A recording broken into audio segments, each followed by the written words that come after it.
everybody, welcome! Welcome to our television show. Good energy here tonight. My name is Shoshana Smilanski, and welcome to episode 2 of IsraDiva Live. I am a diva from Israel. My name is Shoshana. It means rose in Hebrew. And today on our show, we have two wonderful guests. The first guest to our left. Ladies first always. Welcome. Clapping hands and cheering, Miss Carey Bridges. London Bridge is falling down. London Bridge is falling down. Wonderful. Now, Kerry, welcome to the show, Kerry. Okay. Now, on the right side, we have Mr. Matthew. I don't know why he's wearing his sunglasses inside, but welcome, Matthew Garbe, everybody. Clapping your hands. Wonderful. Okay, how are you guys doing today? First of all, I'd like to tell you that I am not Matthew Garbe. I am Hans from Germany, and I'm doing wonderful. Actually, Matthew, I don't appreciate it, but this is Matthew putting on a character. Now, my show is all about staying true to yourself, authentic selves, right? Caitlyn Jenner speak about it all the time. So you have to be authentic. So I am the real me, of course. Shoshana Smilanski, a real person. We have Carey Bridges, and this is Matthew Garbe. So Matthew, please stay true to yourself. Here in this show, we want to talk to our guests. So Matthew, tell us a little bit about yourself. You have 1 minute, go. I was a personal trainer, and now I am not. And now I'm going to school to be a rad tech. And I like my new sunglasses, which are these. And I have a puppy, and her name is Kaya, and she's the love of my life, but she's being rude to me right now. And I like cookies and brownies. And okay, that was 60 seconds. Wonderful. Well, unfortunately, darling, we would have wanted to hear things like how old you are, what it is you do for a living, your hobbies, your interests. Instead, we got random information, but it's okay. Okay, now it's your turn, Kerry. Tell us a little bit about you. You have 60 seconds, go. Go ahead. Kerry is a little bit shy, therefore she's not on the camera. So, Kerry, I will ask you, where do you live? South Texas. Oh, very nice. I hear you guys have all kinds of bulls, like the farms with the bulls, and the hamburger, like the world's biggest hamburger, and the most obese people in the world. Is that true? It could be true, yes. Wonderful. See, here in Israel, where I'm from, the food that you get is healthy. See, you don't get all the fast food, but in Texas, you guys, how you say you like to make things bigger in Texas? Yes, the servings are large. Why do you think that is? Is it? I understand if the cows, you want them to be fat, but it's not like we are massacring the human beings and eating them as well. So what is the interest in making the American Texan people so fat? I think it's just a form of gluttony that is people are realizing. I think so. It's gluttony in America. You mean capitalism or what? By taking something that like gluttony and then being able to make money off of people indulging in themselves, then they can make money while people gain weight and become more unhealthy. And do you think Texas is there's a reason why Texans are the victims of the obesity? The most? Is it that you guys value more of a lazy boy kind of a lifestyle or what? Yeah, I think it's because we're not riding horses as much as we used to. So I see, but people in California are. Oh, are they? and New York City. No, that's what I'm wondering, because here in Tel Aviv, we dancing, we go to the beach, and we go dancing, and we walk everywhere. And so I'm wondering, do you guys not have walkability, centralization of the city, and if that, like, Matthew, where do you live in the United States? I live in California. So in California, why is it that California is more about the healthy and the smoothie and the shakes, but then where we have Kerry, it's about the gluttony and the lazy boy and eating McDonald's? That's a really good question. I don't know. But you have a double perspective because you are not born and raised in California. Matthew was actually born and raised in Toronto. Is that correct? Yeah. Yeah, I think that a lot of people, it's very multicultural in California. So you get that exchange of knowledge through cultures, and people are, I'm going to offend some people. I don't give a shit, though. That's okay. This is all about being true to ourselves, even if racism. I think people are less ignorant when they are forced to surround themselves with different cultures and races and things like that. I think they just are more open-minded.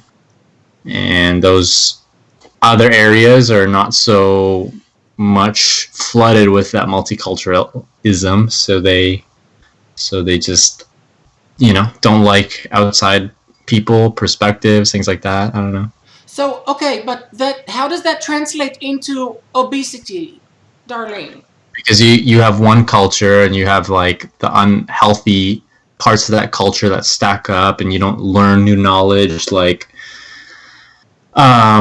you know, different recipes, for example, and different, I don't know. I no longer know. I understand what you're saying. So you're saying more exposure to different things, creating less ignorant.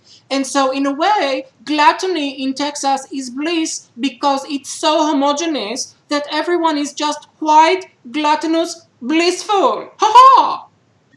Yeah. Okay. Maybe. Okay, well, that's an interesting one. Now, what are we looking at here, Kerry? Because, Kerry, we know that you're camera shy, even though you're a beautiful woman, if I may say so myself. I'm not a lesbian, don't worry, darling. Even though I had my experiences in college, okay? And so, but what I wanted to say to you, darling, Kerry, is that you are an artist. You make this wonderful coloring yourselves? Yeah, I just colored it. I didn't, like, draw it, so I'm not an artist. Well, I would actually argue that you're an artist because you made it colorful. Beautiful. Show us some more of your workings. Some of the stuff I'm not done. This one I really like. It's not the real colors of a barn. That's a very interesting looking kite. Kite? Oh, cat. Meow. Khatou. No. It's a barn owl, but I wanted to try orange and brown, so I colored him what I wanted. I didn't color him what is it called? Sorry, it's called the animal. We don't have that kind of a cat here. In Tel Aviv, we have a lot of stray cats walking around. I don't see this animal. It's called what? Owl. Owl. Owl. And is it in California or just in Texas? Yeah, we have it in California. Oh, owl. Like Yanshuf, the one who's awake at night but sleeping in the day? That's a bat. Okay, I'm not familiar. Go on. I'll sleep during the day, yes. Okay. But no, that's a vampire bat, and they suck your blood. We have it in Israel. This is the one I did in blues and purples. Oh, wow, Nobody I like it. See my coloring pages. This is so nice.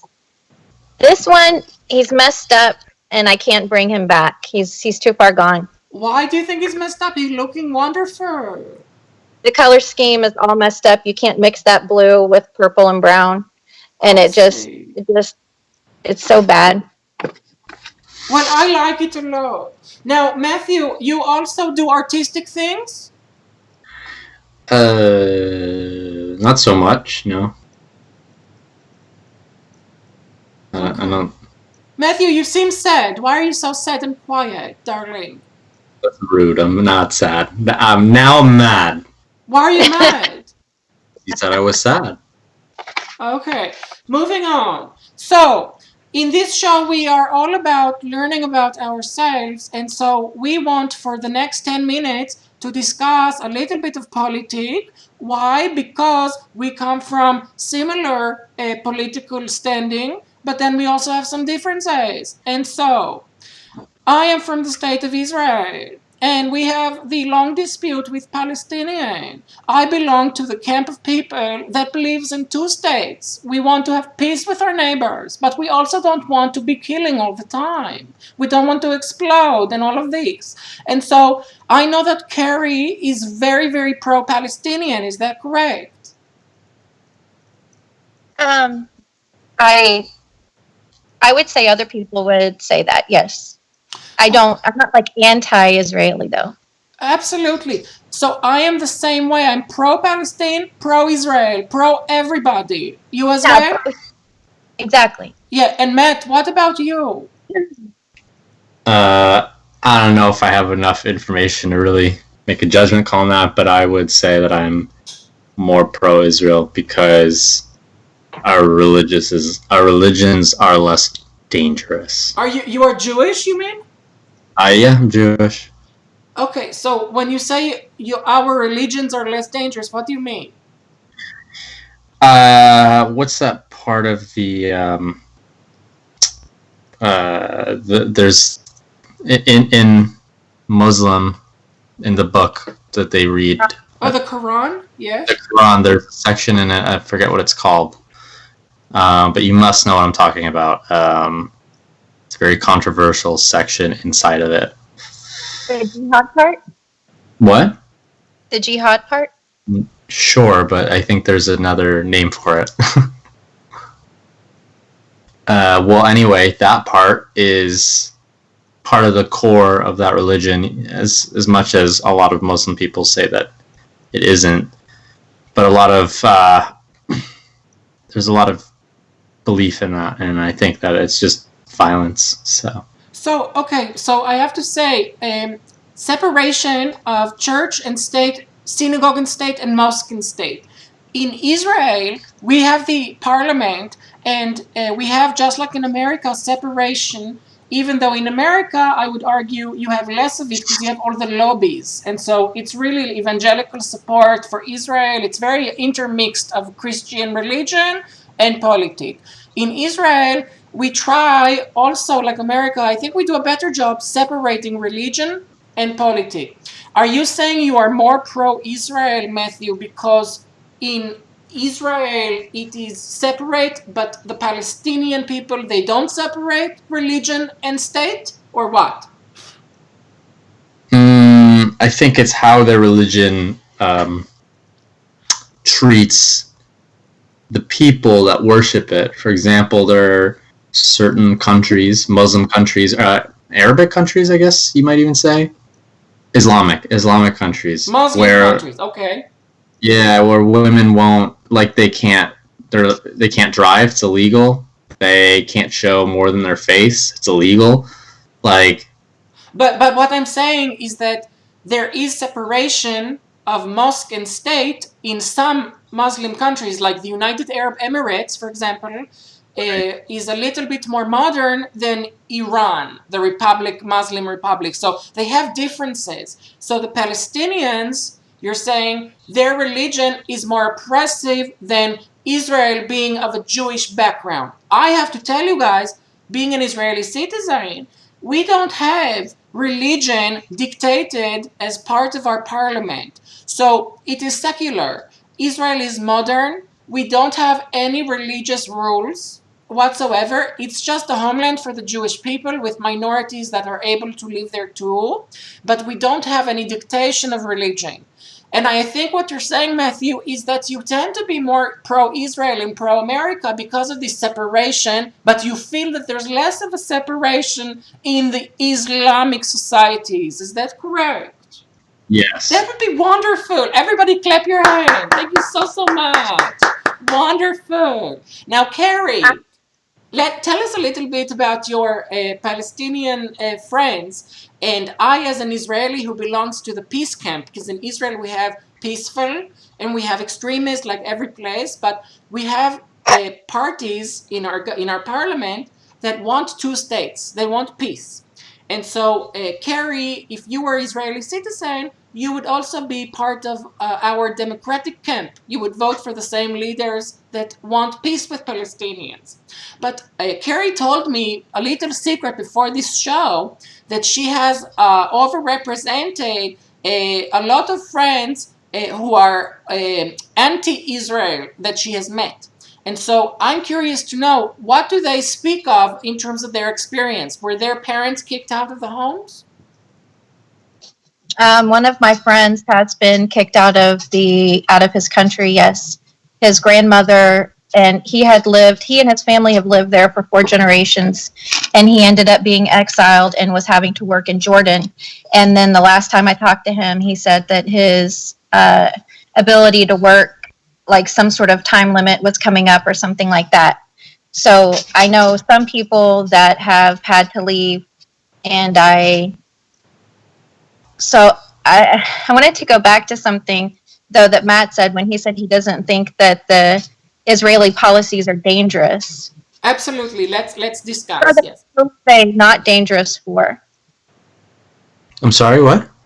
Who are they not dangerous for? When you say that they're not dangerous, would you say that they're not dangerous for the people that are part of the? Well, you're gonna get casualties, or I don't mean like fatal casualties, but you're gonna get casualties in terms of how one lives your life, I guess. In every country, while governments change rules and laws up and things get worked around. I mean, in America, there are people who lose their homes when, there are crises in the when stocks go down, and my brain is not working right now. But you get what I'm saying. So everybody in every country, there are problems for, and I think that would Israel go and invade another country because they don't like their religion? Nope. But there are some Arab countries that will. Yep. I see what you're saying. Okay, so you're saying, so what Matthew was saying is the other way around. I think, so in terms of someone, I know a lot about Israeli policies. Israeli policy, first and foremost, is very much orientated at security. Now, this creates, because there's an occupation of the West Bank, it creates a situation where they have less freedom of mobility in terms of Palestinians that want to go into Israel for work and so forth and so on, because there's a big vetting process, first and foremost, of which families from the Palestinian side are dangerous in terms of intelligence gathered, in terms of their whether they want to be martyrs and use violence against Israeli citizens, for example, suicide bombings and so forth. And so they have a very terrible situation where they have very little freedom of mobility because of the army checking them all the time as they come and go and coming and going. And so also your friend is probably his family kicked out of a home in the war of 48. And now when you say work permit to work in Israel or in Jordan is about to expire? No, I don't know I don't want to give information on him. Okay. First, I should say that I don't have that right to reveal his private information.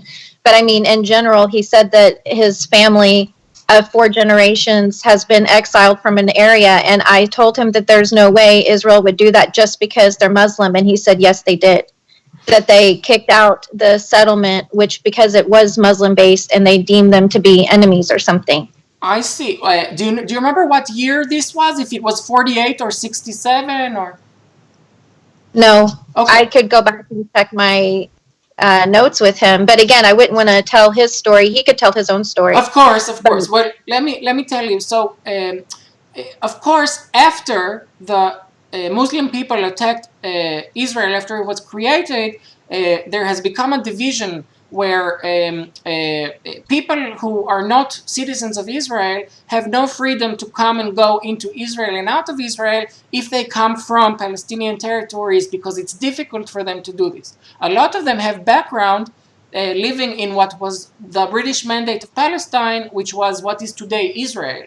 So they could have come from a village somewhere and been kicked out. And so this show, in the end of the day, interesting political views, but I think the three of us can say, even though we each have different nuances, maybe Kerry has many friends from Palestine. I'm from Israel, and both my mother and my husband's mother is from Holocaust survivors. And Matthew, you are born in Toronto, and now you are in California, and you're Jewish. Even though we have all differences, we know that we want peace for both people, justice for both people. So I can say two-state solution over here. I vote two states. What about you guys?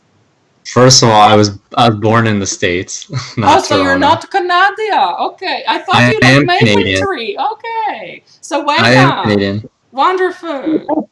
I grew up there. I just wasn't born there. Okay. So you say, hey, buddy, and how do you say, hey, hockey, hey, what is it Canada do? You say A. Wonderful. Okay, thank you so much. Okay, guys, now we're coming to almost closing of the show. We have 10 minutes. And in these next 10 minutes, I want to play a little bit of a game called the story game. Now, this is a new thing that we are going to try out today for the very first time. So, basically, I say a word, and that word can be, I don't know, once. And then Matthew says upon, and then Kerry says and then time. And each one of us says a word until some sort of nonsensical, funny story is created. Okay? So are you guys willing to try this out? Sure. Wonderful. Now, Matt, go a little more in the middle of the camera so we can see you, darling. Wonderful. There we go. Wonderful. Handsome boy, by the way. You are a model? Yep. Oh, wow. Where do you model for? Calvin Klein? Nope. I model for you guys right here. Oh, wonderful. He's handsome and very clever at the same time. I should meet you and pinch your cheek just like a nice Jewish mother. Your mother make you good food, good Israeli food, Matthew? Yes. Wonderful. If not, I go there and I tell her how to make you good Israeli food, okay? I come visit you. Thank you so much. So, let us begin the story game. Once, Matt. Upon. Time. There. Where am I supposed to go after you each time? Yes. Okay. Where? People. That. Occupied. Say it again. Occupied. Did you say fuck you guys? So we now understand that the story number one is once upon a time there were people that fuck you guys. Now I should say, Kerry, that the rules of the game is each one of us has one word, not three words. So you lose. Okay. Now let us try again, maybe one or two more times. Okay? Once. Upon. A. Star. There. Was. A. Star.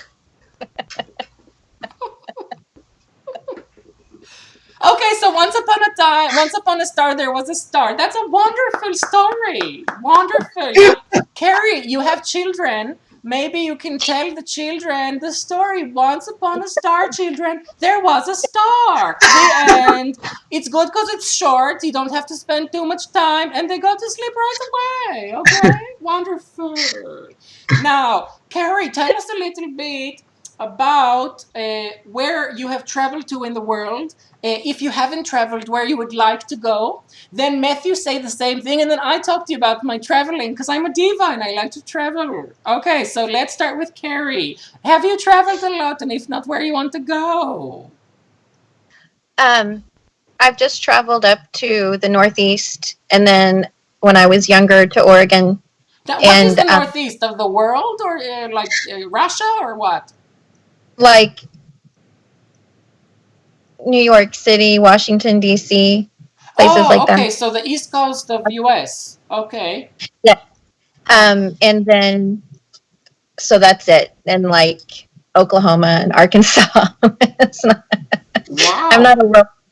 And then we went to Juarez one time with a church that I worked for the chaplain at a university, and the church that his worked for, we went to Juarez for a week to help build a home for a homeless mother and her children. So I was in Juarez, but I don't really know if that's traveling because it's right across the border. So that's been it. That would be wonderful. So you were able to travel to New York, Washington, D.C., Arkansas, and other places in Midwest, and Juarez in Mexico. Is that correct? Yes. Wonderful. I like the story, especially about how you're helping people, because helping people is fabulous. My husband does a lot of philanthropy because he's a rich Jewish man, and we help a lot of people, okay? Youth who are at risk for different diseases and things like that. So I'm just like you. I help people too. Wonderful. Yofi. Okay. Matthew, go. Hawaii a few years ago. Hawaii, I went there, and it's awesome, and I want to live there, and I'm going to. Wow! So you living in and traveling Toronto, California, Hawaii? Yeah. Anywhere else, darling? Michigan, but let's not talk why about not Israel? You're eligible for birthright. Come visit your homeland. Yeah, my whole family went to Israel this summer, actually, for a wedding. Why are you not going? I couldn't leave my puppy behind. She's my little baby. Oh, you're one of those people who are Jewish, but they're going to marry non-Jew, and they're going to never visit Israel. I can sense it already. It's okay. No worries. One loss, other gains. No problem. I'm not hurt by you. Not hurt at all. Okay. Well, for me, I'm not even going to get into it, but a lot of Europe, a lot of Saint-Tropez, a lot of visiting fabulous European cities, clubbing, fucking around when I was younger, and clubbing all over the world. I'm not going to list all the places because there's so many and so fabulous. Now, before we continue on, we have only about 5-6 minutes left, and in these minutes, now it's the juicy part of the show. And last episode, juicy part of show, remember Boris, one of the guests, told us a juicy story about an Indian roommate of his that had poop all over the roommate's table in the living room. And it was caught on camera, and we broke the news that it will be exploited and shown on the internet in coming weeks. And we will show it on this channel once it does. It is CCTV security footage of a roommate from India pooping on a table to get back at the roommates for revenge. And I think that's wonderfully juicy, don't you? Okay. And so now we talk a little bit about the juicy 5588. So, the way that I met Carey Bridges, like London Bridge, in plural, falling down.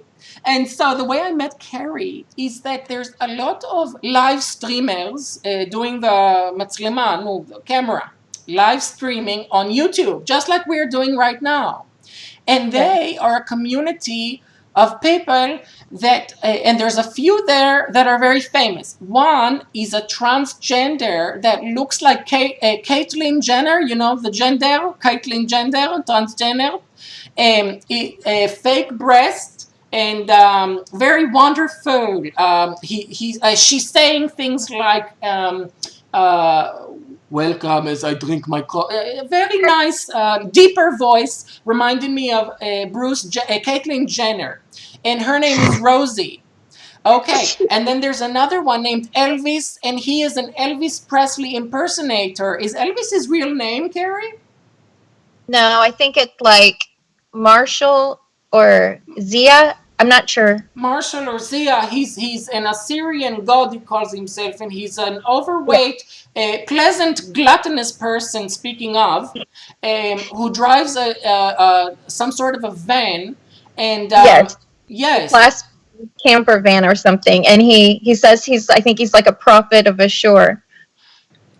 He's a prophet of Ashur? Oops, absolutely. I think he had an awakening this last week. It was really hot in the desert, and I don't know if the heat got to him or what, but he Yeah, he felt that he had an awakening of some sort, and that he was called to represent Ashur, and he wanted to save people. You know, he wants people to be saved by, especially by praying for him and his kingdom, and by donating to his PayPal.me. Oh my goodness! So he's one of those e-beggars.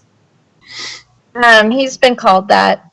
Okay, well, I don't know how I feel about that. So, Carey, I met through that community of people who are discussing with one another on the comment sections of looking at these live stream peoples. And so, I want to ask you, Carey, if you could tell us a little bit about your impressions of this community, how you joined them, and who your favorite ones are that you recommend we, Matthew, me, and whoever is listening to check out if there's fun streamers part of these groups of 5588. Okay? Well, so I don't know that Rosie and Elvis are in the 5588. Okay. So what is the difference? Well, they're in something that's called boyt, which was a term coined by a man with a channel called Blogger Puppets, and he coined it as boyt, and in like 2015 or something. And so that's where you'll find some of those channels, and some of them have really good content. They're very funny. Elvis is funny. I don't know if people like him that much all the time, but he's very funny. And I really like Rosie. The 5588, though, is an organization, I think, and they're not necessarily in the boyt, but I think they patrol it, sort of. boyt, you said, is Rashei Tevot, standing for bottom of YouTube, right? Right. And I've been asking questions for a while, and I have not been able to find a specific definition of it. But I think I was sharing with you that one of the channels said that he thinks it's channels with less than 1,000 subs who are growing and who have a quirky sense of humor. Okay. But he has many, many subscribers, so he already surpassed the boyt status. Yeah, I don't know what he would be called. There's an RV community, which isn't necessarily boyt. Like, there's also different, like, there's transgender people that own vans and live in vans. There's a whole nomad. Wait, hold on. So this is a movement of people who are transgender living in van? I mean, I knew that 2019 is special, but I didn't know it was this special. It's very special. It's very special. It's something. Okay, so Rosie is the transgender living in a van, but there's other... I don't think she lives in a van now, but she travels in a van. So I think she's going to do more traveling on her channel. What is the purpose of the transgender and the van? I can see how they would be different communities, like the van life hashtag, where they live in the van in the precarious times of the bad economy, and then the transgender, because, you know, Caitlyn Jenner, in Israel, we have transgender before any of it here. You know, we never have Don't Ask, Don't Tell, and we have Dana International. She's a transgender singer, popular all over Europe. She was the first transgender superstar from Israel in 1998. So it goes back then. And over here in America, it is a new thing, relatively new. All of a sudden, Bruce Jenner say, oh, I want to become woman. And they become woman. And because of the Kardashian, he become popular as him. So I see that movement, van life movement. Why did the two movements of the van life and transgender mix? I have no idea, but it's like it's a beautiful thing. Like, it's a miracle for entertainment value, because Absolutely. You couldn't think of something like that on your own. Like, it's where, you know, life is better than fiction or something. I don't know. There's a lady, I think her name's Pandemonium. I think that she identifies as LGBT. I'm not sure all the players in it. But I found the community because there was this lady, I love this lady, Mama Bear, and I found her because I found her in the drama community, and I found them because of Dr. Phil.